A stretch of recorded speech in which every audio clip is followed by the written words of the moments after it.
الشیطان اللعین الرجیم بسم اللہ الرحمن الرحیم الحمد للہ المعروف من غیر رؤیت والخالق من غیر ربیت الذي لم يزل قائما دائما إذ لا سماء ذات أبراج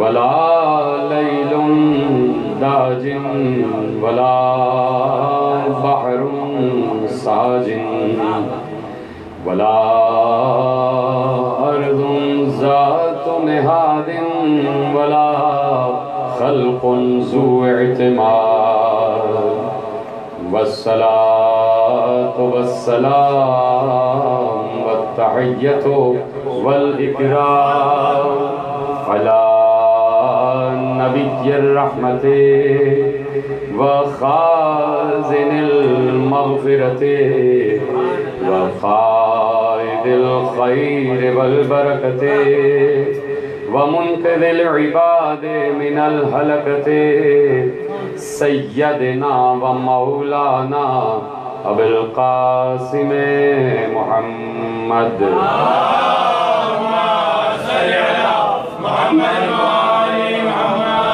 وأهل بيته الطيبين الطاهرين المعصومين المظلومين المنتخبين المنتجبين الذين أذهب الله عنهم الرجس وطهرهم تطهيرا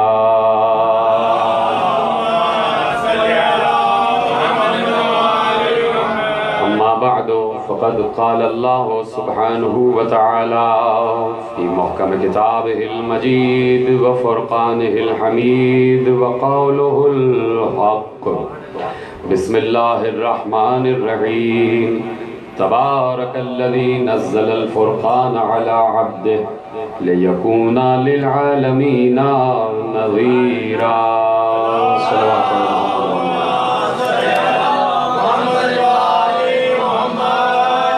ماہ مبارک رمضان 1441 ہجری اور آپ آج 10ویں نشست میں تشریف فرما ہے اور ان نشستوں کا نام مجالس رکھا ہی اس لیے گیا ہے اور چونکہ ان نشستوں کا نام مجالس رکھ دیا گیا ہے تو پیغمبر نے کہہ دیا تھا کہ جہاں پر بھی مجلس ہو وہاں ذکر علی ہوگا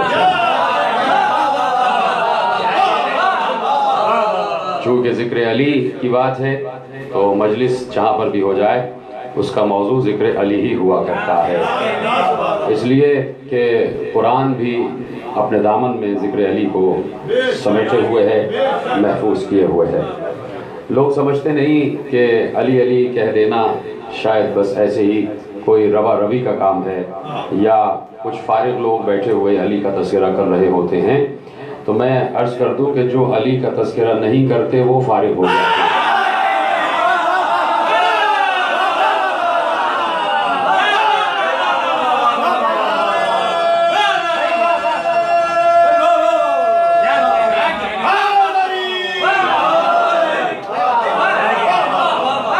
یہ اپنی مرضی سے ہم نے نصاب مقرر نہیں کیا ہے مجالس کا نصاب ہم نے مقرر نہیں کیا مجالس کا نصاب پیغمبر نے مقرر کیا ہے اور رسول کے حکم سے ہم 1 انچ ادھر ادھر نہیں ہٹنا چاہتے اور اللہ بھی یہی دیکھنا چاہتا ہے کہ کون ہمارے رسول کا اطاعت گزار ہے پیغمبر نے کہہ دیا تھا شیعہ سنی سب نے لکھ دیا کہ زینو مجالسکم بذکر علی ابن ابی طالب جہاں پر بھی 2 فرد مل کے بیٹھ جائیں مجلس کا مطلب ہی یہ ہے کہ جہاں پر بھی تم بیٹھ جاؤ جہاں پر بھی تمہارا جلسہ ہو جائے جہاں پر بھی تمہارا اجلاس ہو جائے جہاں پر بھی تم مل کے بیٹھ جاؤ جہاں پر بھی بیٹھ جاؤ خبردار ادھر ادھر کی باتیں نہ کرنا صرف میرے وسیع علی کا تذکرہ کرنا اس لیے کہ اللہ بھی اپنے اپنے مقام پر جہاں جہاں اللہ ہے وہاں وہاں ذکر اللہ کی صورت میں ذکر علی ہو رہا ہے. تو نصاب مجلس پیغمبر نے معین کیا ہوا ہے، پیغمبر کا معین کیا ہوا نصاب ہے مجلس کا. اب اگر کوئی مجلس ادا کا اپنوں ہی میں سے مذاق اڑا کر نصاب بدلنے کی کوشش کرتا ہے، اس کا مطلب ہے وہ یہ اعلان کر رہا ہے کہ نعوذ باللہ پیغمبر کو کچھ نہیں پتا تھا، مجھے زیادہ معلوم. مجلس ادا کا نصاب نہیں بدلے گا، مجلس ادا کا نصاب ہے ہی ذکر علی. اس لیے کہ پیغمبر نے لفظ مجلس استعمال کر لیا اور شیعہ سنی ہر عالم ہر مورخ نے اس حدیث کو محفوظ کر دیا. تو اگر کوئی یہ کہتا ہے کہ مجلس صرف اس چیز کا نام نہیں ہے اور اس چیز کا نام نہیں ہے تو گویا وہ پیغمبر کو ناقص سمجھ رہا ہے، اور جو پیغمبر کو ناقص سمجھے اس سے بڑا بے وقوف، اس سے بڑا ناقص، اس سے بڑا بدعقل کوئی نہیں ہے. تو ایسے لوگوں کا ڈی این اے دیکھنے کی ضرورت ہے. ایسے لوگوں کا ڈی این اے جانچنے کی ضرورت ہے جو لوگ مجلس ادا کے خلاف بات کرتے ہیں اور مسلسل زبان درازی ہو رہی ہے، مسلسل زبان درازی ہو رہی ہے. اس مدرسے کو دیکھا جائے کہ جہاں سے ایسے افکار برآمد ہو رہے ہیں کہ اس مدرسے کی فنڈنگ کہاں سے ہو رہی ہے، جہاں سے مسلسل نصاب مجلس ادا پر ہر پنگیزی کی جا رہی ہے، جہاں پر نصاب مجلس ادا پر انگشت نمائی کی جا رہی ہے. اور میں اس لیے عرض کر رہا ہوں کہ مجلس ادا یہ کسی عام انسان کا رکھا ہوا سسٹم نہیں ہے، یہ کسی عام انسان کا رکھا ہوا نصاب نہیں ہے، یہ کسی عام انسان کا رکھا ہوا نظام نہیں ہے.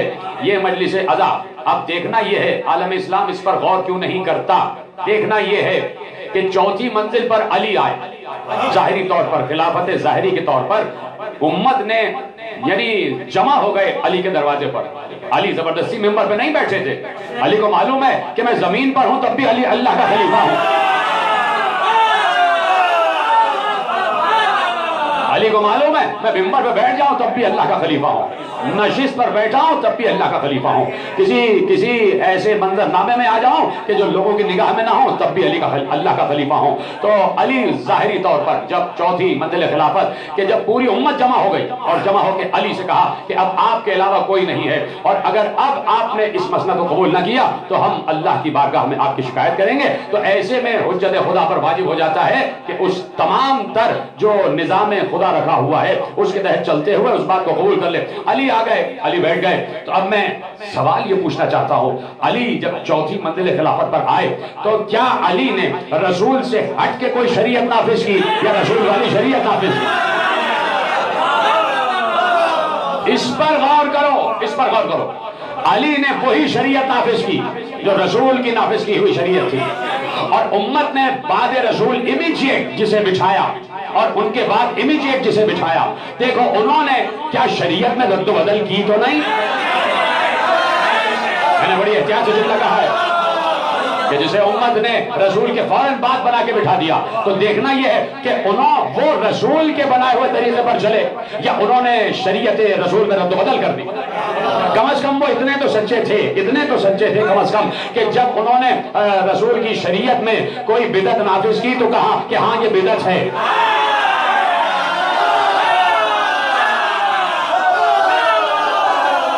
اتنا تو سچے تھے، انہوں نے تسلیم کیا کہ یہ بدعت ہے، انہوں نے تسلیم کیا بدعت ہے. تو اب اس لیے کہہ رہا ہوں کہ اب موازنہ کرو، تقابل کر لو کہ علی جب آئے ہیں تو شریعت محمدیہ کنٹینیوشن میں آگے بڑھ رہی ہے، تسلسل میں آگے بڑھ رہی ہے. علی نے کوئی ایسی بات نافذ نہیں کی جو شریعت محمدی میں نہ ہو، اور علی اسے لے کر کے آ گئے. اور آج تک علی کا آخری بیٹا جو پردہ غیبت میں ہے، جب تک وہ غیبت صغریٰ میں رہا اس نے بھی، اور آج تک کیونکہ مانیٹر وہ کر رہے ہیں نا پوری دنیا کو، پوری دنیا کی مانیٹرنگ ان کے پاس ہے، پوری دنیا کی سپرویژن ان کے پاس ہے. وہ اللہ کے سب آرڈینیٹ ہیں یہاں پر،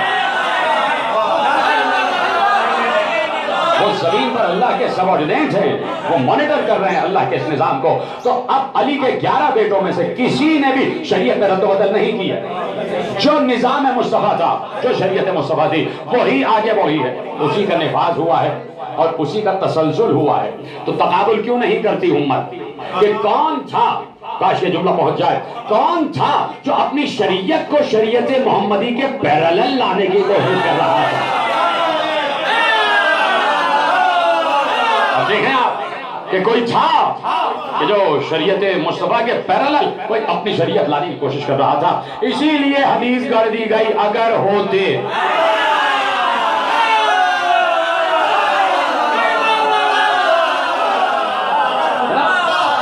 تاکہ اس شریعت کو جواز مل جائے, اس شریعت کو جواز مل جائے. تو اب دیکھنا یہ ہے کہ صاحبان عقل کیا کہہ رہے ہیں. یہ عقل کیوں دی ہے بھائی؟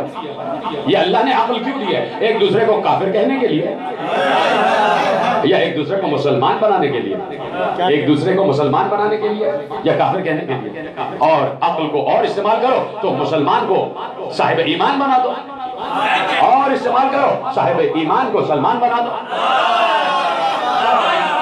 تو میرے عزیزو یہ عقل اس لیے دی ہے کہ فیصلے کرو, تقابل کرو, موازنہ کرو. تو اس صورت سے کرو کہ شریعت مصطفیٰ کہاں جا رہی ہے, کس طرف منتقل ہو رہی ہے, اور شریعت مصطفیٰ کے خلاف کہاں باتیں ہو رہی ہیں.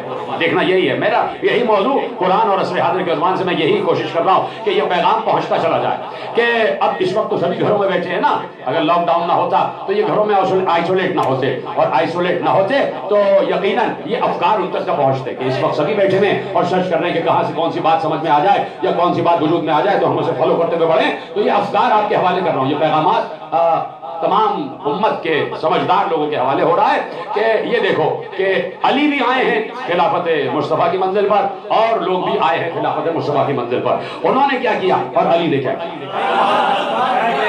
انہوں نے کیا کیا اور علی نے کیا کیا؟ علی 25 برس جو علی نے خاموشی میں گزارے ہیں تینوں خلافتوں کے دور میں, تو علی خاموش نہیں تھے.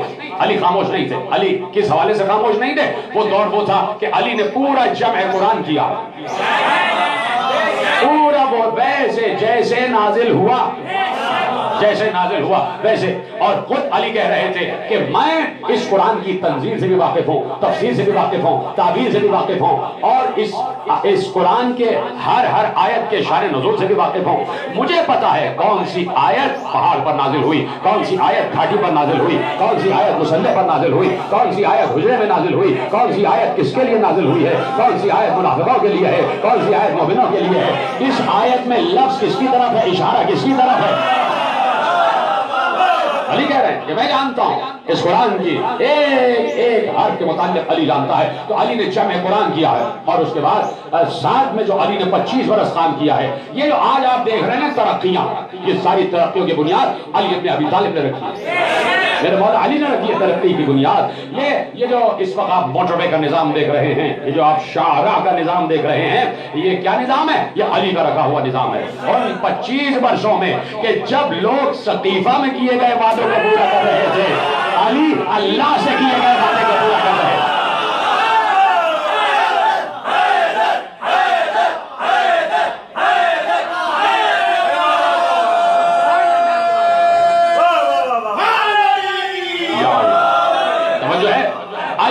فلاح و بہبود انسانی کے کام کر رہے تھے. علی نے اس شاہراہ کی بنیاد رکھی, اور یہ جو شاہراہیں ملتی گئیں کہ مدینے سے چاروں طرف شاہراہیں پھیلتی گئیں کہ مدینے سے مختلف شہروں کو ملاتی ہوئی شاہراہیں بنتی گئیں. اور اس کے بعد بیچ میں جب آپ موٹر وے میں دیکھتے ہیں کہ کچھ ریسٹ ایریاز ہوتے ہیں, ان ریسٹ ایریاز کی بنیاد بھی علی نے رکھی. جب کوئی مسافر چلتا ہوا 10 میل طے کرے گا تو اسے پیاس لگے گی, تو ہر 10 میل پر علی نے کنواں کھودا, درخت لگا دیے کہ یہاں بیٹھ کر آرام کرنا. یہ پورا نظام علی کا رکھا ہوا. اور یہ جو مائل سٹونز رکھتے ہو تم, یہ جو شاہراہوں پہ مائل سٹونز نظر آتے ہیں, سنگ میل نظر آتے ہیں, یہ بھی علی کا رکھا ہوا, یہ بھی علی. اور علی نے ان معاملات میں کسی سے مدد نہیں لی, اس لیے کہ اللہ کا ہاتھ کسی سے مدد نہیں لیا کرتا.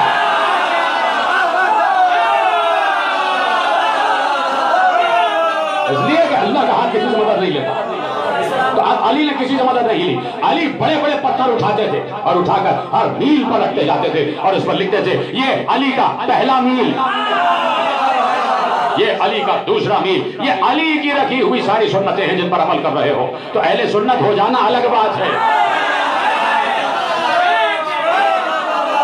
اور اہل سنت ہو کر اس پر عمل کرنا الگ بات ہے. تو علی یہ تمام سنتیں جاری کر کے گئے ہیں. تو آج اگر موٹر وے پر چل رہے ہو اور چلتے چلتے علی سے بغض ہے تو یہ نمک حرامی ہی ہوگی نا.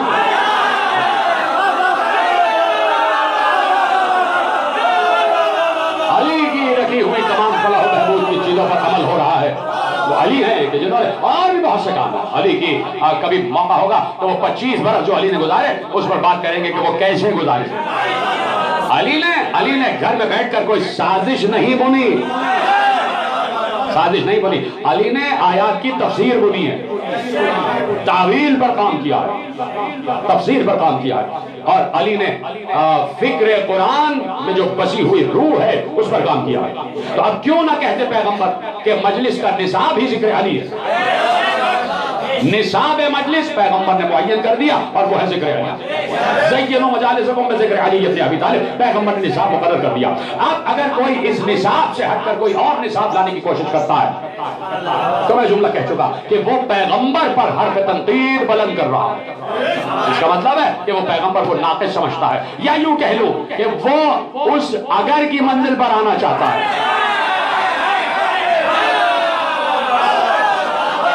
کہ اگر ہوتا تو میں ہی ہوتا. تو پیغمبر کوئی چیز ناقص چھوڑ کر نہیں گئے. پیغمبر نے کہا مجلس کا نصاب ہے ذکر علی. تو اب دیکھو، موازنہ کرو کہ کس نے بدعت کی ابتدا کی، کس نے مسند پر بیٹھ کر بدعتوں کو رائج کیا، اور کس نے اس نظام کو تسلسل کے ساتھ آگے بڑھایا جو نظام مصطفیٰ چھوڑ کر گئے. مصطفیٰ کامل نظام چھوڑ کر گئے، ناقص نہیں، ناقص چھوڑ کر نہیں گئے. اس لیے کہ اگر کوئی یہ کہتا ہے کہ کوئی نیا مسئلہ آ گیا، بڑی حساس بات کرنے جا رہا ہوں، علماء تشریف فرما، کوئی نیا مسئلہ آ گیا تو آپ کیا کریں گے؟ اب تو مصطفیٰ نہیں ہے. تو پہلے تو آپ فکر قرآن کی تردید کر رہے ہیں کہ مصطفیٰ نہیں ہے. پہلے تو آپ فکر قرآن کی تردید کر رہے ہیں کہ مصطفیٰ نہیں ہے. مصطفیٰ اس وقت نہیں ہوتے کہ جب مصطفیٰ نے یہ نہ کہا ہوتا کہ ہم سب کے سب محمد ہیں.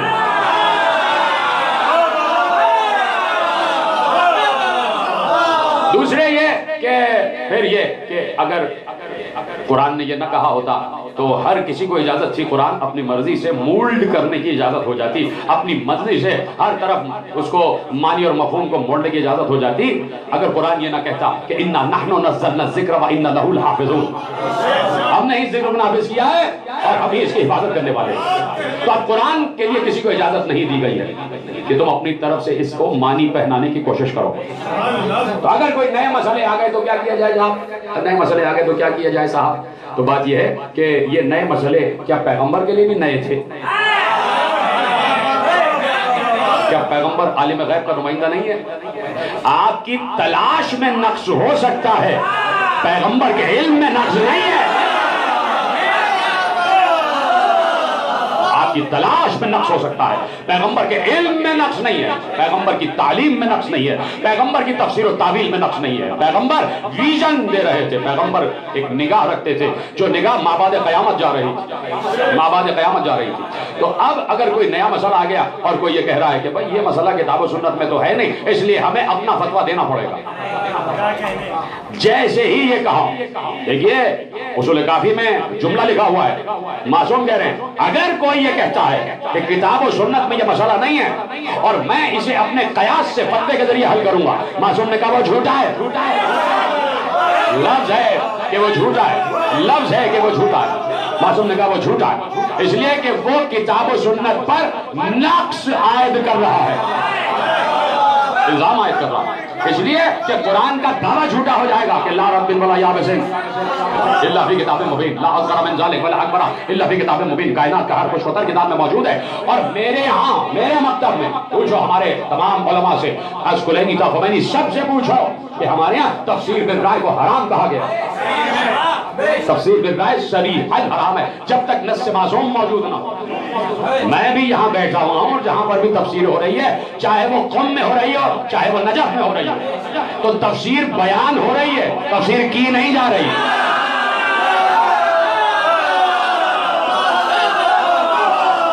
قرآن کی تفسیر کرنے کا کسی کو حق نہیں ہے، چاہے کوئی عالم و عالم ہی کیوں نہ ہو، کوئی تفسیر بیان نہیں کر سکتا.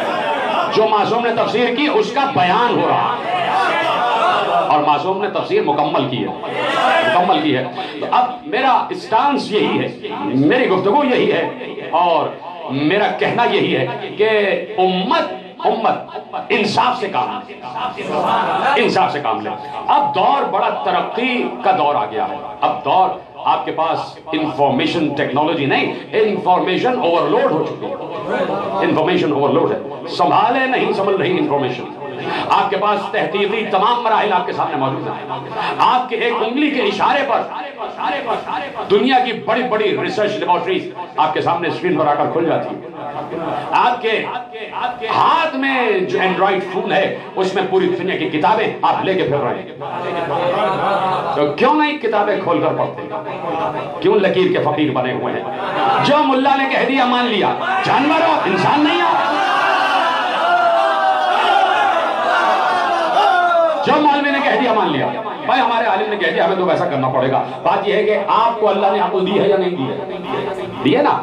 اب میں تو تب جانوں کہ اگر آپ جس عالم کو فالو کرتے ہیں وہ آپ سے کہے کہ آگ میں کود جاؤ، آپ کود جاؤ، تب مانیں۔ ہاں میرا مولا اگر کہے آگ میں کود جاؤ تو میں کود جاؤں گا، اس لیے کہ وہ آگ کو گلزار بنانا جانتا ہے۔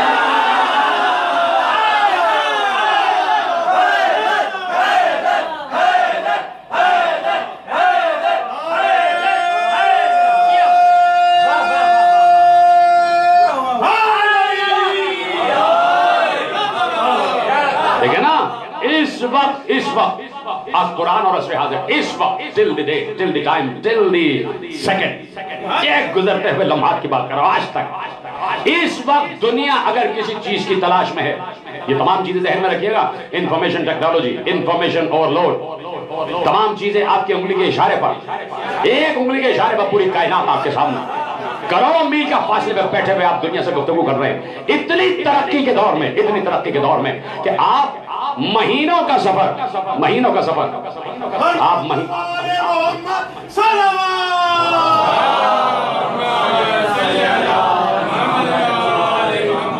درود پڑھے محمد و آل محمد۔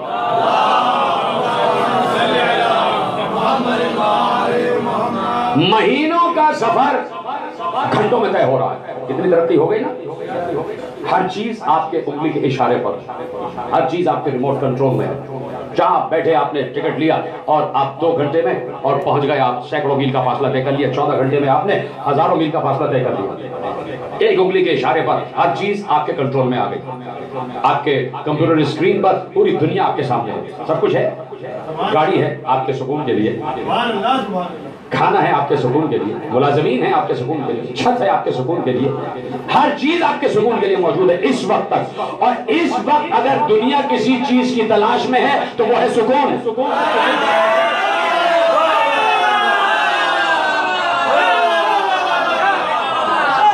اس وقت دنیا کا کوئی مسلک، کوئی مشرق، کوئی مذہب، کوئی تہذیب، کوئی ثقافت، کوئی تمدن، کوئی زبان، کوئی شہر، کوئی قریہ، کوئی کوچہ، کہیں پر بھی رہنے والا باشندہ ہو، اگر کسی چیز کی تلاش میں ہے تو وہ ہے سکون۔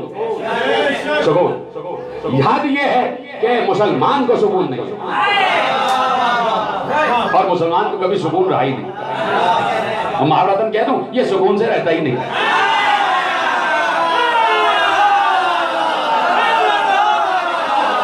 یہ سکون سے رہتا ہی نہیں۔ تو بے سکونی دنیا میں پھیلی ہوئی ہے، بے سکونی دنیا میں پھیلی ہوئی ہے، تو کہ اللہ کو نہیں معلوم تھا کہ یہ وقت آئے گا کہ جب بے سکون ہو جائے گا اور سکون کی تلاش میں رہے گا۔ اللہ اپنے بندوں پر سب سے زیادہ مہربان ہے، ماں اتنی شفقت اور ممتا نہیں رکھتی جتنا اللہ ہے، اس لیے وہ صرف رحمان نہیں رحیم بھی ہے، اور صرف رحمان اور رحیم نہیں ارحم الراحمین بھی ہے،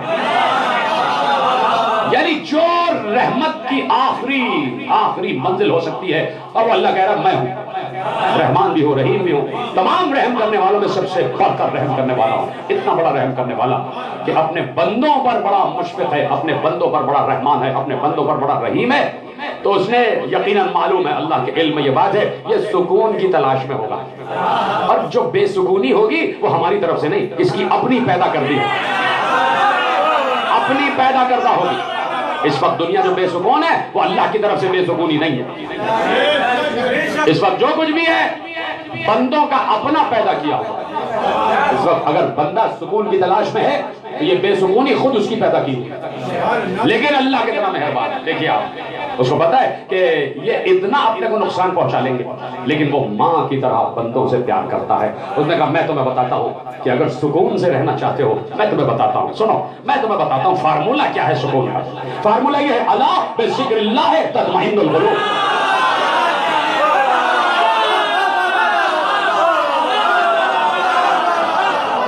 اب قرآن ہے، قرآن اور حدیث ہمارا موضوع الا، اور دیکھیے الا کا مطلب ہے بی اٹینٹو، متنبہ ہو جاؤ، ہوشیار ہو جاؤ، ادھر دیکھو، ادھر دیکھو، ہماری طرف متوجہ ہو جاؤ، متنبہ ہو جاؤ، سب ہماری طرف دیکھیں۔ اللہ کہہ رہا اللہ۔ اب جب اللہ کہہ دے کہ متنبہ ہو جاؤ تو کتنی اہم بات ہوگی۔ سورہ رات کی آیت آپ کے حوالے کی ہے، اللہ جب کہہ دے کہ اللہ میری طرف دیکھو، میری طرف مجھے سنو، تو کتنی اہم بات ہونے جا رہی ہے۔ اللہ بذکر اللہ تطمئن القلوب، سنو اللہ کے ذکر میں دلوں کا اطمینان ہے، ذکر اللہ میں دلوں کا اطمینان ہے۔ میں پوچھنا چاہتا ہوں، جہاں تک میری آواز پہنچ رہی ہے، عالم اسلام کے ایک فرد سے پوچھنا چاہتا ہوں، جب اللہ نے کہا تو ذکر اللہ میں دلوں کا اطمینان ہے، اس سے ہٹ کے کوئی بات نہیں ہو سکتی۔ جب اللہ نے کہہ دیا کہ ذکر اللہ دل کو مطمئن کرتا تو بس مطمئن کرتا، اس سے ہٹ کے کوئی بات نہیں ہو رہی، اس سے ہٹ کے کوئی بات نہیں ہو رہی۔ تو آؤ میں کنفائن کرتا ہوں اس پورے گلوب کو امت مسلمہ کی طرف، میں چھوڑ دیتا ہوں یہودیت کو، عیسائیت کو، بت پرستی کو، شجر پرستی کو، ستارہ پرستی کو، آفتاب پرستی کو، مہتاب پرستی کو اور خود پرستی کو، چھوڑ دیتا ہوں سب کچھ۔ میں آتا ہوں مسلمانوں کی طرف۔ مسلمان ذکر اللہ کا بادشاہ بنا ہوا، ذکر اللہ کا بادشاہ بنا ہوا، نہیں ذکر اللہ کا ٹھیکیدار بنا ہوا۔ وہ کہتا ہے صرف ہم جانتے ہیں کہ ذکر اللہ کیا ہے، مسلمان کہتا ہے کہ صرف ہمیں پتا ہے کہ ذکر اللہ کیا ہے۔ ذکر اللہ میں مسلسل اضافہ ہو رہا ہے یا نہیں ہو رہا؟ مسلسل ایک گلی اس میں 20 گھر اور 5 مسجدیں، گویا ذکر اللہ میں اضافہ ہو رہا ہے۔ محلہ بعد میں بستا ہے، اللہ کا گھر پہلے بنتا ہے، گویا ذکر اللہ میں اضافہ۔ محلہ بس گیا، مسجد بن گئی، 4 مدرسے کھل گئے، ذکر اللہ میں اضافہ۔ ہر مدرسے میں ہر سال ہزاروں قرآن چھپ رہے ہیں، ذکر اللہ میں اضافہ، ٹھیک ہے۔ ہر مدرسے میں ہر سال سینکڑوں قاریان قرآن بنائے جا رہے ہیں اور نکالے جا رہے ہیں، ذکر اللہ میں اضافہ، مسلسل ذکر اللہ میں اضافہ۔ بیٹھے بیٹھے قرآن پڑھ رہے ہیں، ذکر اللہ میں اضافہ، کھڑے کھڑے قرآن پڑھ رہے ہیں، ذکر اللہ میں اضافہ۔ آج پر 30 لاکھ فرزندان توحید، اللہ اکبر، ہر چینل کہہ رہا ہے فرزندان توحید، فرزند توحید بھی نہیں، اور 1-2 بھی نہیں، 30 لاکھ 30 لاکھ فرزندان توحید۔ تو جب برداشت کرنے پہ آئیں تو اللہ کے اتنے فرزند برداشت کر لیں، اور نہ برداشت کرنے پہ آئیں تو اللہ کا ہاتھ برداشت نہیں ہوتا، اللہ کی ہاتھ برداشت نہیں ہوتا۔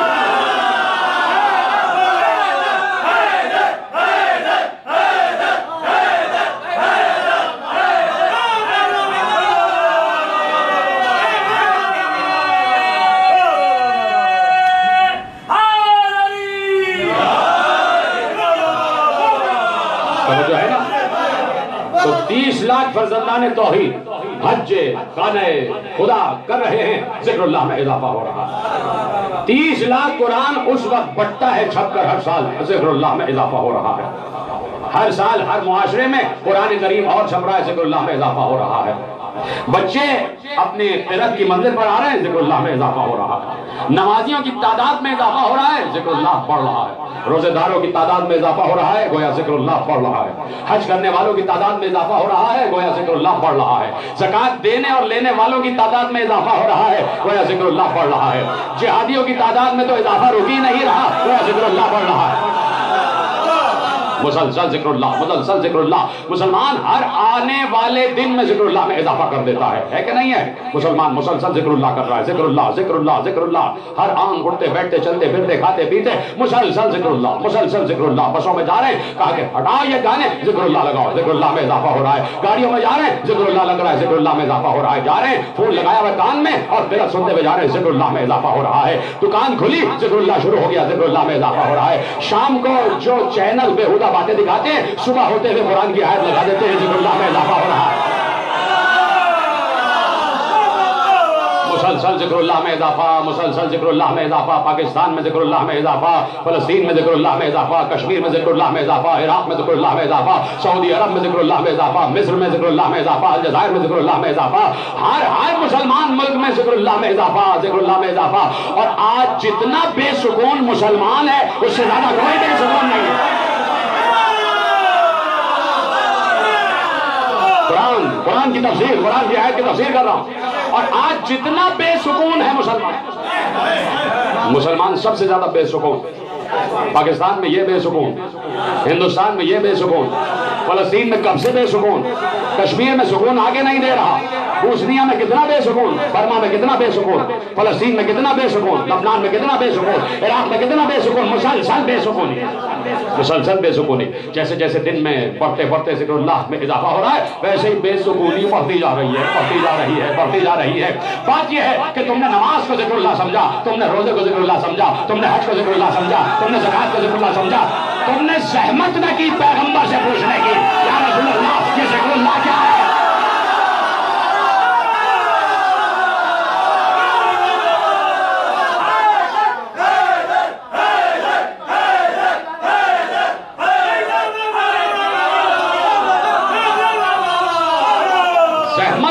پیغمبر سے پوچھنے کی کہ یا رسول اللہ یہ ذکر اللہ کیا ہے. تم نے قرآن کو اپنی مرضی سے لیا، قرآن کو کافی سمجھا اپنے لیے، تو تم نے طے کر لیا کہ یہ ذکر اللہ، یہ ذکر اللہ، یہ ذکر اللہ، یہ ذکر اللہ، یہ ذکر اللہ. قرآن کہہ رہا ہے یا ایھا الذین آمنوا اذا نودی للصلاۃ من یوم الجمعہ فاسعوا الی ذکر اللہ وذروا البیع ذلکم خیر لکم ان کنتم تعلمون. وَإِذَا قُضِيَتِ الصَّلَاةُ فَانتَشِرُوا فِي الْأَرْضِ وَابْتَغُوا مِن فَضْلِ اللَّهِ وَاذْكُرُوا اللَّهَ كَثِيرًا لَعَلَّكُمْ تُفْلِحُونَ.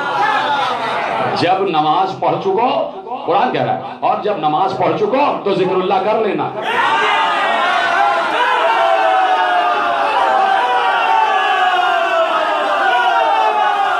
اور یہ بھی نہیں کہ صرف ذکر اللہ کرنا، کہا کثرت سے کرنا. آپ نے طے کر لیا اپنی مرضی سے کہ ذکر اللہ کیا ہے، اور قرآن کہہ رہا ہے ہم سے پوچھو، اور ہماری بات تمہاری سمجھ میں نہیں آتی تو ہم نے جس کے قلب پر نازل کیا اس سے رجوع کرو. یعنی اپنا مرجع بنا لو رسول اللہ کو، اپنا مرجع بنا لو ائمہ کو. اسی لیے تو اللہ کہہ رہا ہے یا ایھا الذین آمنوا اطیعوا اللہ واطیعوا الرسول واولی الامر منکم فإن تنازعتم فی شیء فردوہ الی اللہ والرسول. جب تمہارے درمیان کسی شے میں کوئی اختلاف ہو جائے تو اللہ سے رجوع کرنا اور رسول سے رجوع کرنا.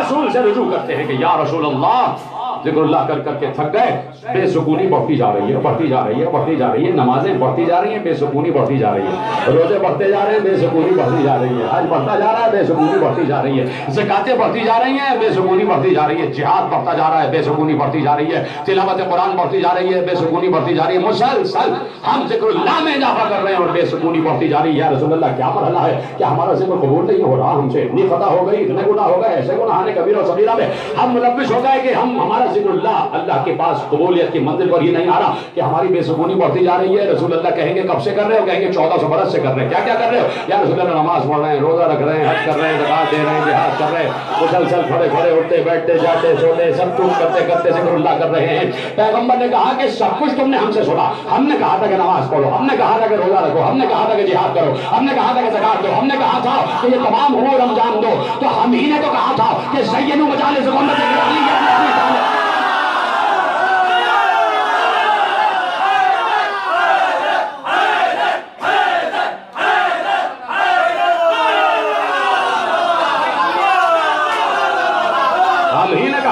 ہم نے بتایا ذکر اللہ کی تشریح کیا ہے. زینوا مجالسکم بذکر علی ابن ابی طالب لأن ذکرہ ذکری و ذکری ذکر اللہ و ذکر اللہ عبادت.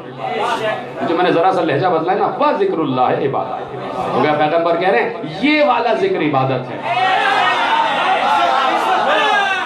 یہ والا ذکر ذکر عبادت، جیسے ہم بتائیں وہ فالو کرو، اپنی طرف سے چیزیں اور ان کی تفسیر نہ تراش ہو، تراش کر تماشا نہ بناؤ دین کو، اس لیے کہ ہم نے دین کو کامل چھوڑا، دین کو کامل چھوڑا۔ ہم بتا کے گئے کہ حضرت خانہ زہرا میں دوپہر میں عرض کر رہا تھا کہ پیغمبر نے دین کو نامکمل نہیں چھوڑا، پیغمبر ایک ایک امر کی تفسیر کر کے گئے، ایک ایک امر کی تشریح کر کے گئے۔ آج امت میں اختلاف ہے کئی مسئلوں میں، اور بنیادی مسئلہ جو سب سے اہم ترین عبادت ہے جسے نماز کہتے ہیں، نماز میں اختلاف ہے کہ نماز کیسے پڑھی جائے، نماز کیسے پڑھی جائے، نماز میں اختلاف۔ 5 فقہیں چل رہی ہیں قبلہ اس وقت، 5 فقہیں کار فرما ہے، شافعی، حنبلی، مالکی، حنفی اور جعفری، یہ 5 فقہیں، اور انڈورسڈ ہیں، ایکنالجڈ ہیں، جامعہ ازہر میں یہ 5 فقہیں پڑھائی جاتی ہیں۔ ان 5 فقہ میں میں نے نام لے دیا نا، حنفی، مالکی، شافعی، ٹھیک ہے، اور جعفری، یہ 5 فقہ ہو گئے، جملہ آپ کے حوالے کرنے جا رہے ہیں۔ ان 5 میں 4 فقہوں کے 4 امام اور ایک فقہ کے 12 امام،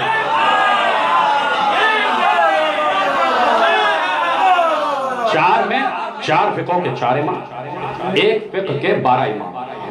ان 4 میں شافعی، مالکی، حنفی، حنبلی، ان 4 میں جو 4 فقہ ہیں اور 4 امام ہیں، چاروں کا طریقہ نماز الگ،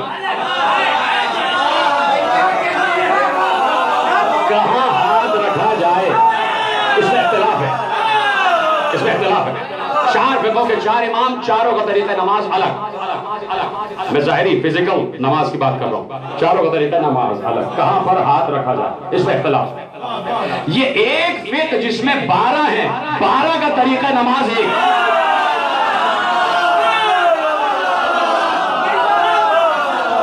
12 کے 12 کا طریقہ نماز ایک۔ اب پتہ چلے کہ کیسے پڑھی جائے نماز، معلوم یہ کرنا، اور اس کے بعد تقریر اپنی منزل پہ داخل ہو جائے گی، اپنی ممدوحہ کی طرف مجھے مڑنا۔ اب اللہ نے تو 5 طریقے نہیں بتائے ہوں گے نا نماز کے، ایسے بھی پڑھ لینا، ایسے بھی پڑھ لینا، ایسے بھی پڑھ لینا، ایسے بھی پڑھ لینا۔ تو اگر اللہ نے 5 طریقے بتائیں، اللہ ہی نے بتائیں، تو ہمارا والا بھی قبول کرو۔ اگر اللہ ہی نے بتائیں تو پھر یہ بھی قبول کرو، اور اگر اللہ نے نہیں بتائیں تو پھر تحقیق کرو کہ اصل طریقہ نماز ہے کیا۔ اور رسول ایسا ہو ہی نہیں سکتا کہ اصل طریقہ نماز بتا کے نہ گئے تھے۔ یا رسول اللہ کیسے نماز پڑھی جائے، آپ نے کیسے پڑھی؟ تو پیغمبر نے کہا صلو کما رأیتمونی اصلی، جیسے میں نماز پڑھتا ہوں، نہیں، جیسے مجھے نماز پڑھتا دیکھو، ویسے نماز پڑھو۔ تو میں پھر علماء کو مخاطب کرتا ہوں، کیا یہ حدیث 28 صفر سن 11 ہجری تک تھی یا آگے بھی جا رہی ہے؟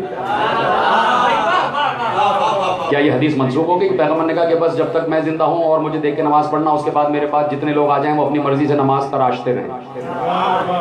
حدیث قیامت تک جا رہی ہے، اور قیامت تک رسول کہہ رہے ہیں جیسے مجھے نماز پڑھتا دیکھو ویسے پڑھنا۔ اب میں نے مثال دی تھی حضرت خانہ زہرا میں کہ اب اگر کوئی آ جائے نیا مسلمان، کلمہ گو ہو کے آ جائے، لا الہ الا اللہ محمد رسول اللہ کہہ کے آ گیا، اب ہم نے اس سے کہا نماز پڑھو، تو کہا کیسے پڑھیں؟ حنبلی کہے گا ہماری طرح، شافعی کہے گا ہماری طرح، مالکی کہے گا ہماری طرح، حنفی کہے گا ہماری طرح، جعفری کہے گا ہماری طرح۔ تو کہے گا یہ 5 نمازیں تو کیا 5 خدا ہیں؟ سب کہیں گے نہیں بھائی ایک خدا، جب ایک خدا تو ایک طریقہ نماز ہونا چاہیے۔ تو اب وہ تلاش کرے گا بھائی کیسے پڑھی جائے، تو بے اختیار وہ ہوش حدیث تک پہنچے گا کہ رسول نے کہا صلو کما رأیتمونی اصلی، جیسے مجھے نماز پڑھتا دیکھو ویسے نماز پڑھو۔ اب وہ بیچارہ نو مسلم، اس نے کہا چلو پوچھتے ہیں کس کس نے رسول کو نماز پڑھتا دیکھا۔ اللہ اکبر،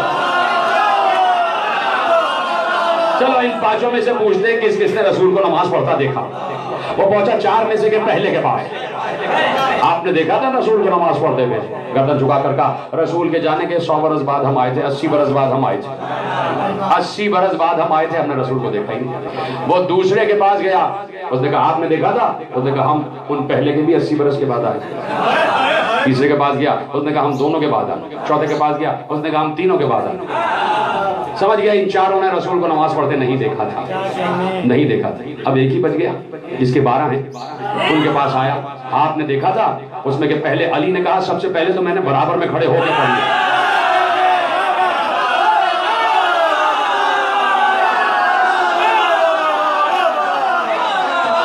سب سے پہلی نماز میں نے برابر میں کھڑے ہو کے پڑھی ہے۔ اس کے بعد دو اور اماموں سے پوچھا، حسن و حسین سے، ایک نے کہا میں نے کاندھے پہ بلند ہو کے، ایک نے کہا میں نے پشت پہ بلند ہو کے۔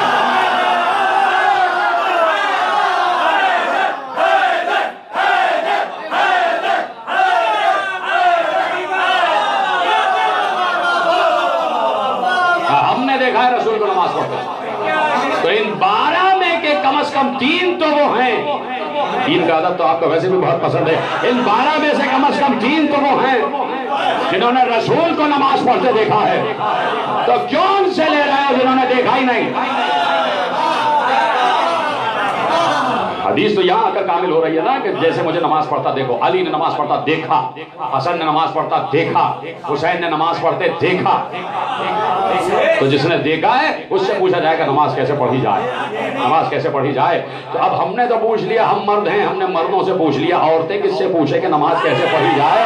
تو اب گواہی دینے والے نے گواہی دے دی کہ ایک بار بیٹھا ہوا ہے، ایک گواہی دینے والا عفیف نام ہے، بیٹھے ہوئے ہیں اور بیٹھ کر بات ہو رہی ہے، نماز پر بات ہو رہی ہے۔ کہا اے کاش ایسا نہ ہوا ہوتا۔ کہا کیا؟ کہا ہم بیٹھے ہوئے تھے مکے میں، ابھی ہم اسلام کی منزل میں داخل نہیں ہوئے تھے، ہم مکے میں بیٹھے ہوئے تھے، ہم نے دیکھا کہ کعبے کے جوار میں ایک جوان آ کر کھڑا ہو گیا، اس نے ایسے کر کے تکبیرۃ الاحرام کہی اور نماز پڑھنا شروع کر دی۔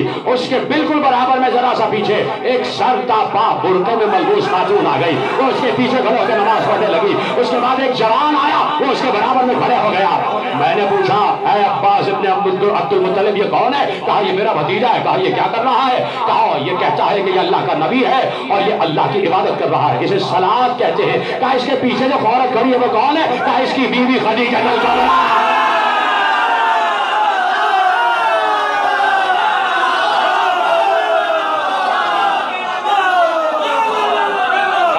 میرے بھتیجے کی زوجہ ہے ملکۃ العرب خدیجہ الکبریٰ سلام اللہ علیہا۔ کا برابر میں کون ہے؟ کا اس کا بھائی علی، اس کا بھائی علی۔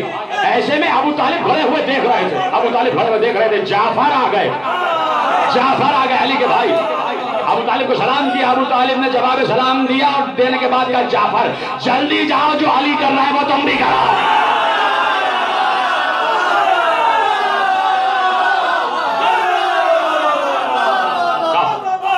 تو اب اگر خواتین چاہتی ہیں کہ کیسے نماز پڑھی جائے تو ام المومنین سے پوچھ لیں، پہلی ام المومنین سے پوچھو جو پہلی نماز گزار ہے، جو پہلی نماز گزار ہے ان ام المومنین سے پوچھو کہ نماز رسول نے کیسے پڑھی۔ تو بات کی آنے والی ام المومنین کے دور میں نماز بدل تو نہیں جائے گی، وہی نماز رہے گی جو سب سے پہلی ام المومنین کے دور میں نماز ہے، اور یہ واحد ام المومنین ہے جس کے گھر میں رسول کی بارات آئی، اور وہ ام المومنین کہ جسے رسول نے صدیقہ کہا، جسے رسول نے صدیقہ کہا، جسے رسول نے صدیقہ کہا۔ میں کیا کروں، میرے پاس اور بھی جملے، لیکن مجھے اتنے حسین جملے لگے جو میں نے ابھی آدھا خانہ زہرہ میں عرض کیا، چاہتا ہوں آپ کے سامنے دہرا دوں اور جو لوگ لائیو دیکھ رہے ہیں ان تک جملے پہنچ جائیں کہ جسے رسول نے صدیقہ کہا ہو، اس سے بڑھ کر صدیقہ کون ہوگی؟ جسے رسول اور قرآن صدیقہ کہتے ہیں، اس سے بڑھ کر صدیقہ کون ہوگی؟ ایک بار راوی لکھتا ہے اور ہر مکتب کے ہر راوی نے لکھا، ہر راوی نے لکھا۔ سوشل میڈیا پر بھی آپ نے دیکھا کہ ہر عالم نے اس روایت کو پڑھا، اب سے 2 سال پہلے بھی پڑھا گیا اور سوشل میڈیا پر اس روایت کو پڑھا گیا۔ بڑی موثق روایت ہے، بڑی مستند روایت ہے کہ رسول اللہ بیٹھے ہوئے تھے اور مدینہ ہے تو ام المومنین دوسری، ام المومنین حضرت عائشہ تشریف فرمائے اور رسول اللہ بیٹھے ہوئے ہیں، اور رسول اللہ ایک بار کسی نے دروازے پہ دستک دی تو بتایا گیا کہ کوئی آپ سے ملنے آیا۔ رسول اللہ دروازے پہ گئے، دیکھا ایک بزرگ خاتون ہے، رسول اللہ بڑی پیار اور بڑی محبت سے ان سے بات کری، کافی دیر تک بات کرتے رہے، واپس چلی گئی۔ تو حضرت عائشہ نے پوچھا یہ کون ہے؟ کہا یہ خدیجہ کی سہیلی، خدیجہ کی سہیلی ہے۔ جب بھی رسول کے گھر میں کوئی کھانا پکتا یا نظر آتی تو سب سے پہلے جناب خدیجہ کی سہیلیوں کے پاس بھجواتے، جاؤ نفیسہ کو دے آؤ، جاؤ جاؤ. اتنی محبت جناب خدیجہ سے. اٹھتے بیٹھتے حضرت عائشہ کہہ رہی ہیں اٹھتے بیٹھتے خدیجہ خدیجہ خدیجہ کو یاد کرتے تھے. میں نے ایک مرتبہ کہا کہ آپ میری طرف نہیں دیکھتے, اس بوڑھی کو ہر وقت یاد کرتے رہتے, اس بوڑھی کو ہر وقت یاد کرتے رہتے. ایک بار رسول جلال کے عالم میں کہتے ہیں عائشہ ایسا نہ کہو. تمہیں پتہ ہے خدیجہ کون ہے؟ خدیجہ وہ ہے کہ جب سب نے مجھے چھوڑ دیا تھا خدیجہ نے میرا ساتھ دیا.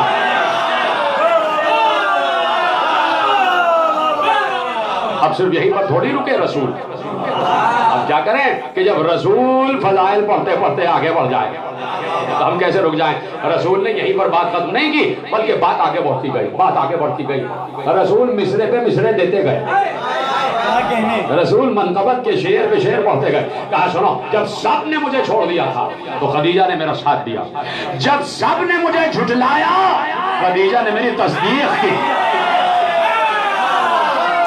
جب سب نے مجھے جھٹلایا خدیجہ نے میری تصدیق کی. اور ایک عجیب جملہ کہا سنا. بھائی دو جملے تو سن لیے نا آپ نے. جب سب نے مجھے چھوڑ دیا خدیجہ نے میرا ساتھ دیا. جب سب نے مجھے جھٹلایا خدیجہ نے میری تصدیق کی. شاید ابھی بھی سیری نہ ہوئی ہوگی وہاں. تو کہا سنا, صرف خدیجہ سے اللہ نے مجھے اولاد دی ہے, باقی کسی سے نہیں دی.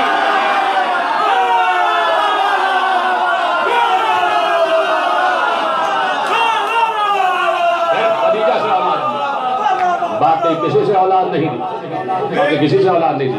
اگلا جملہ کہا سنو, مجھے معراج بھی خدیجہ کے دور میں ہوئی ہے. معراج بھی خدیجہ کے دور میں ہوئی ہے. تو جس بیوی کے دور میں رسول معراج پر پہنچ جائے تو کیا وہ بیوی معراج پر نہیں پہنچی ہوگی؟ آپ سمجھ رہے, میں نے ایسی تقریر کا جملہ کہہ دیا. خدیجہ بھی معراج پر موجود ہیں. بالکل نئی بات کہنے جا رہا ہوں. جناب خدیجہ بھی معراج پر موجود ہیں. کیسے؟ ایک بار رسول گئے اور ہو گئی وہ باتیں جو عبد و معبود میں ہو رہی تھی. فَأَوْحَىٰ إِلَىٰ عَبْدِهِ مَا أَوْحَىٰ. ہو گئی بات چیت. جب ہو گئی بات چیت تو ایک بار رسول جانے لگے جنتوں کا مشاہدہ کرتے ہوئے. جنت اعلیٰ کی طرف سے جا رہے تھے, جبریل لے کر گئے, اللہ کے حکم سے لے کر گئے. اور وہاں سیب کا درخت دیکھا, ایک سیب توڑا گیا. سیب توڑا تو پیغمبر کے ہاتھ میں دیا. ابھی تک تو تم یہ سمجھ رہے تھے کہ اللہ رسول اور علی معراج میں موجود ہے. علی کا ہاتھ آ گیا, اللہ لہجہ علی میں بات کر رہا ہے. ایک بار جیسے ہی سیب کا ٹکڑا پیغمبر کو سیب دیا گیا, دو ٹکڑے کر کے جبرائیل نے کہا ایک آپ کھائیے گا, ایک خدیجہ کو دے دیجیے گا.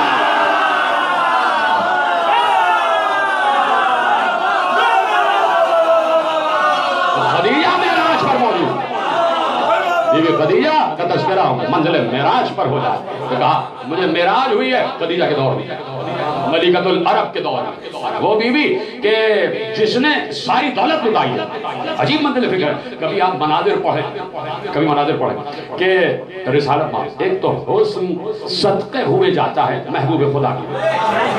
ایک عجیب منظر میرے ذہن میں آیا, میرے ذہن میں نہیں آیا, یعنی مجھے یاد آیا, کتاب میں لکھا ہے, کتاب سے پڑھ رہا ہوں, اپنی طرف سے بنا کے نہیں پڑھ رہا, یعنی میری میموری نے ریکال کیا. منظر ہے, عجیب منظر ہے. اب رسالت اور فخر یوسف, حسین ترین رسول.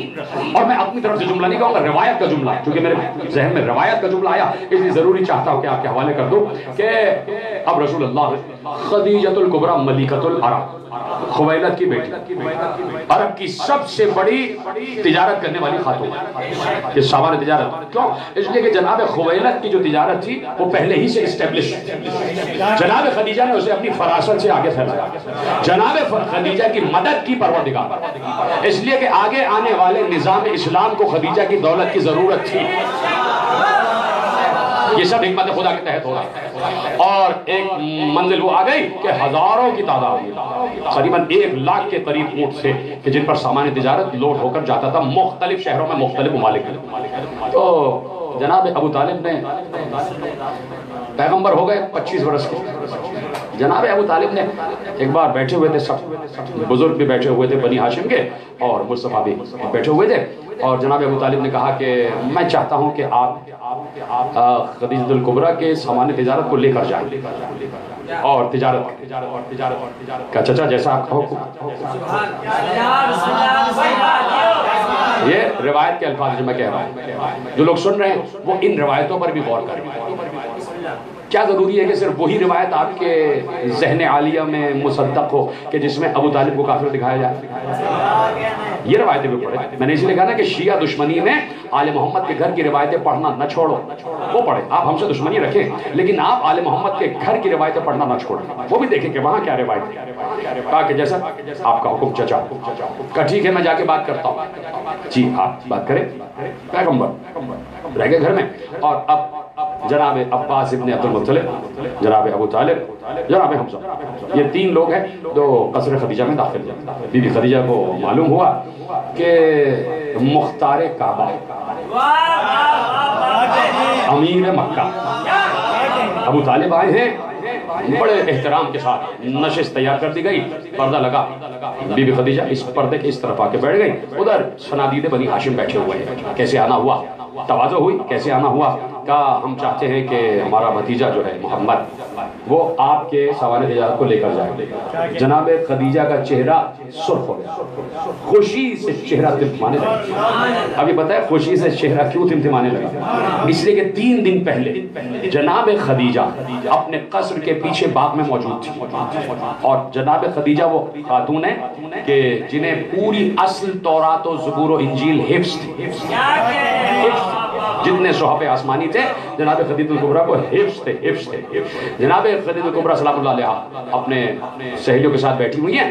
جناب خدیجہ کا ایک کزن ہے، وہ بھی عالم توریت و زبور و انجیل ہے، اس کے ساتھ ایک عالم توریت اور گھر میں داخل ہوا، اور جب گھر میں داخل ہوا تو اس نے کہا کہ یہ جتنی سہیلیاں بیٹھی ہیں ان کا چہرہ کھلا ہوا ہے، یہ کون ہے جو پردے میں ہے؟ یہ کون ہے جو پردے میں ہے؟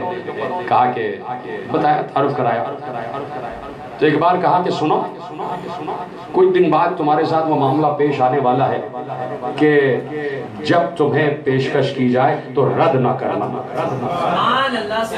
اس لیے کہ کچھ دن بعد، کچھ عرصے بعد اس مملکت عرب میں ایک نبی نبوت کا دعویٰ کرے گا۔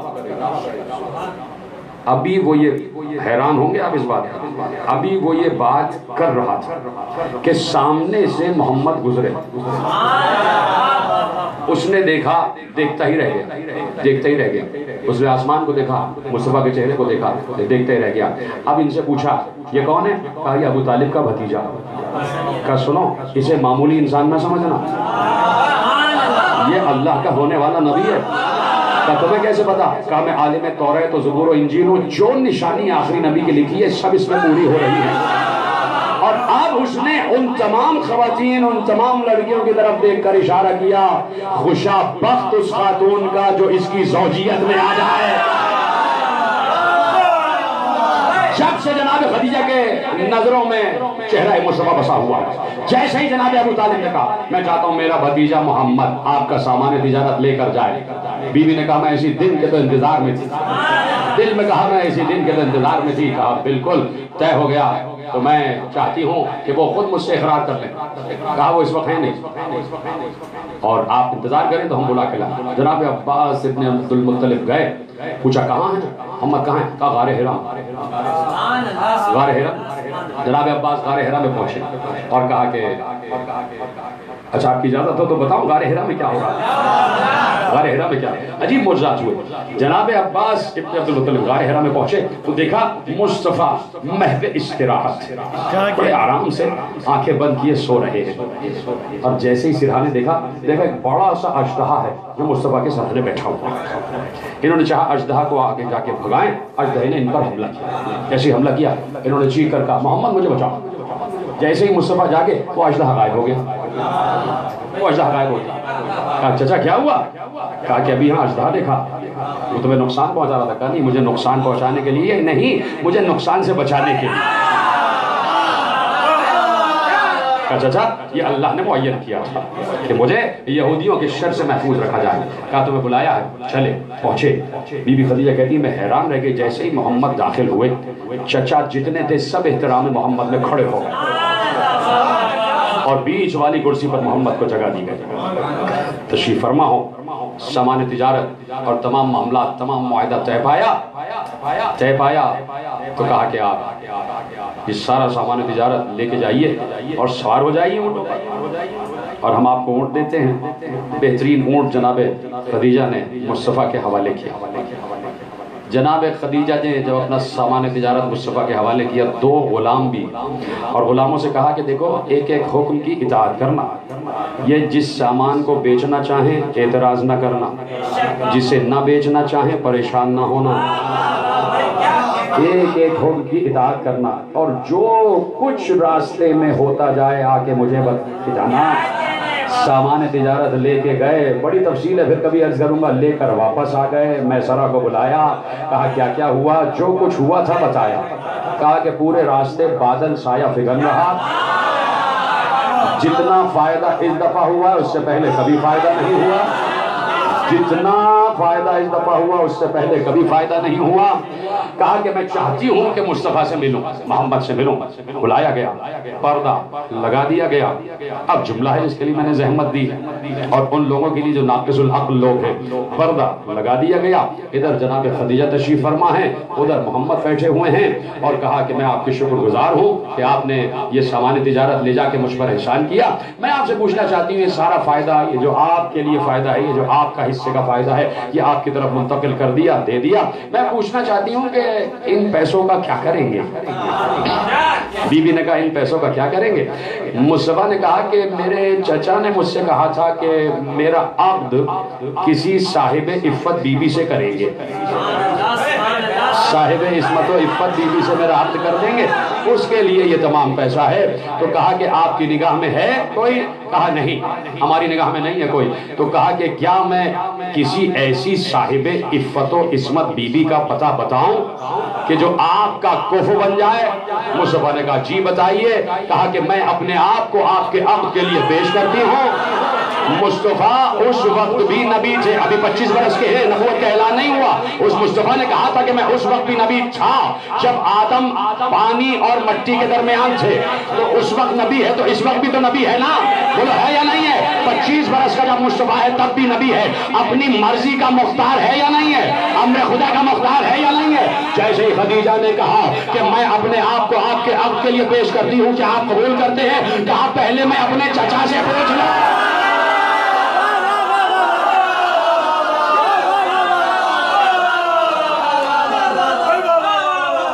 پہلے میں اپنے چچا سے پوچھا، اس وقت بتایا کہ مختار میں بھی ہوں اور مختار محمد بھی ہوں، مختار میں بھی مختار محمد بھی۔ ہو گیا عقد، آ گئی بارات مصطفیٰ کی خدیجہ کے گھر، لے آئے مصطفیٰ خدیجہ کو بیاہ کے اپنے حجرے میں، پلنے لگا اسلام۔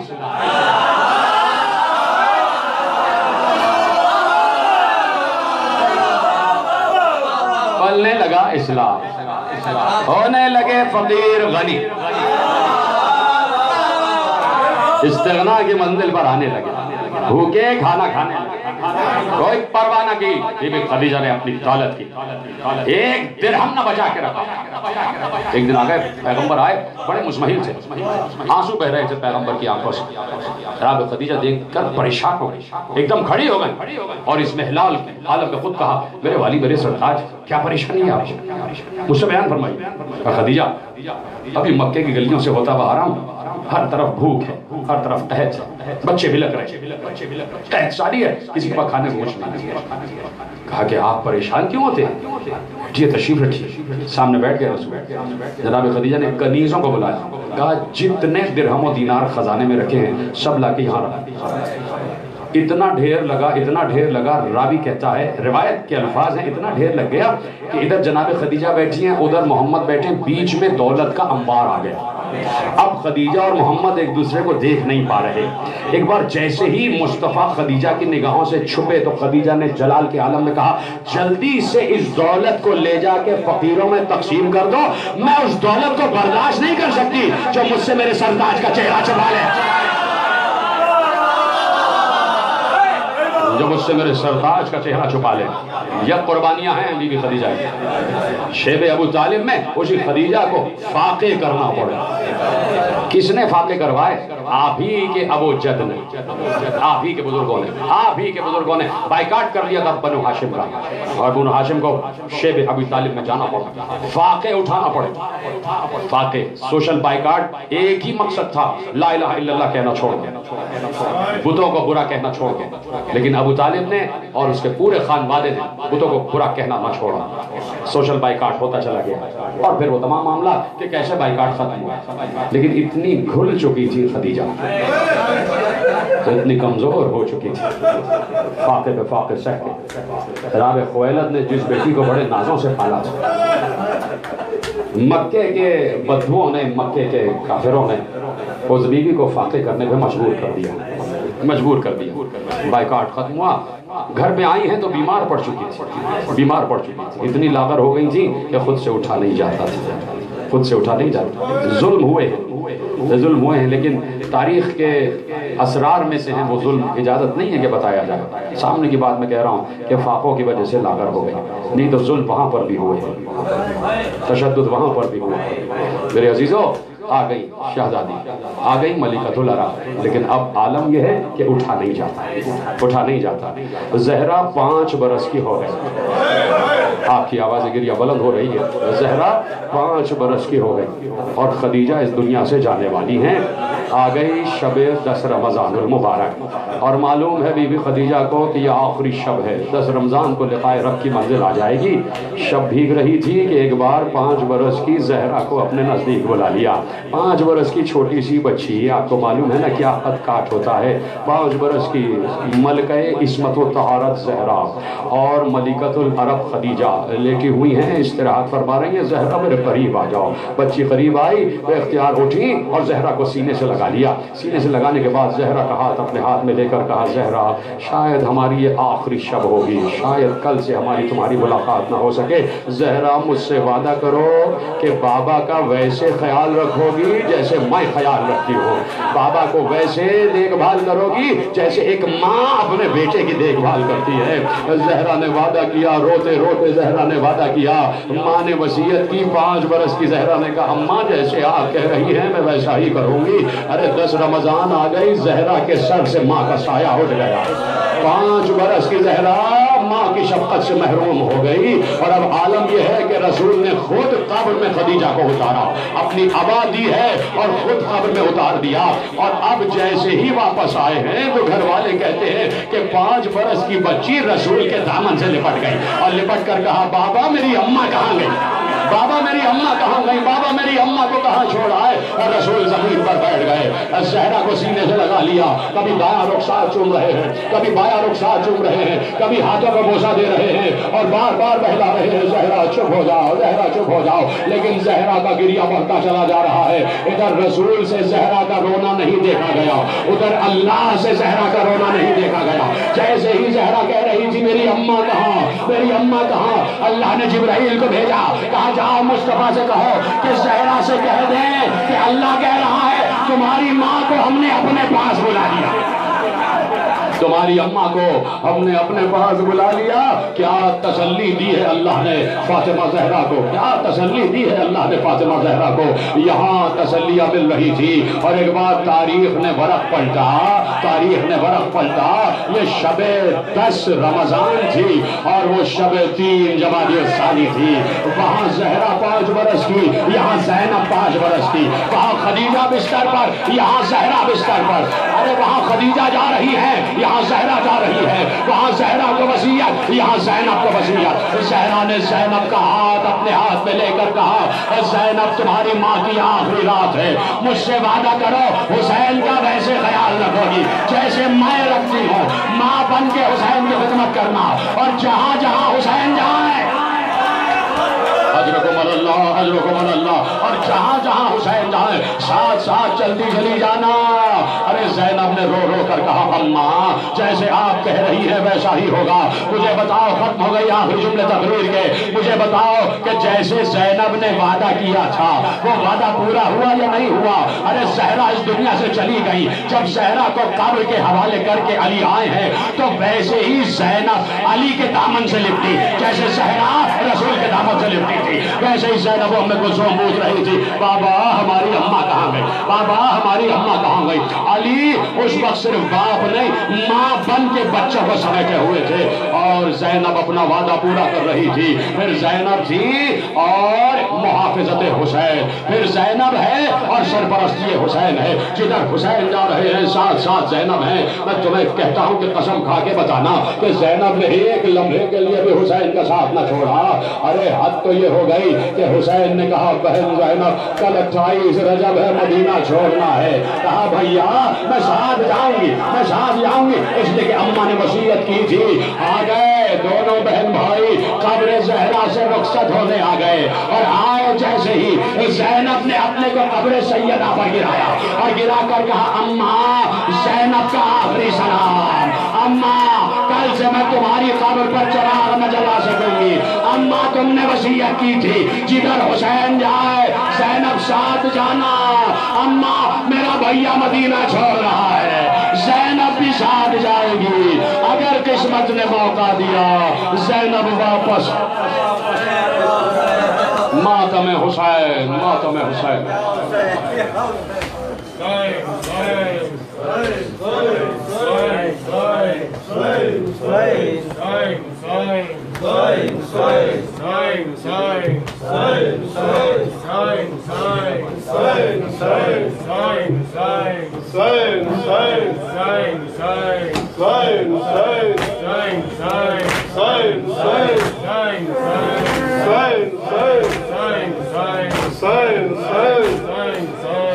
اس کا انتظار ہے, اٹھو سکینہ گھر چلو. اب کس کا انتظار ہے, اٹھو سکینہ گھر چلو. اب کس کا انتظار ہے, اٹھو سکینہ گھر چلو. تم پر بھوکی نثار ہے, اٹھو سکینہ گھر چلو. اب کس کا انتظار ہے, اٹھو سکینہ گھر چلو. لیتی ہو کیوں یہ سسکیاں, رکھنا ہے حوصلہ تمہیں. لیتی ہو کیوں یہ سسکیاں, رکھنا ہے حوصلہ تمہیں. اصغر کے ساتھ کھیلنا آتا ہے یاد کیا تمہیں. اصغر کے ساتھ کھیلنا آتا ہے یاد کیا تمہیں. اب وہ تہے مزار ہے, اٹھو سکینہ گھر چلو. اب کس کا انتظار ہے, اٹھو سکینہ گھر چلو.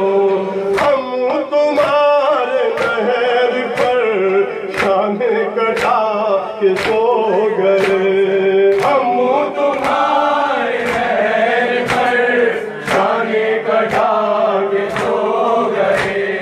بابا کو ڈھونڈتی ہو کیا, بابا بھی رنگ سو گئے. بابا کو ڈھونڈتی ہو کیا, بابا بھی رنگ سو گئے. ایک حشر آشکار ہے, اٹھو سکینہ گھر چلو. اب کس کا انتظار ہے, اٹھو سکینہ گھر چلو. شام غریب آ گئی, غم کی سیاہی چھا گئی. شام غریب آ گئی, غم کی سیاہی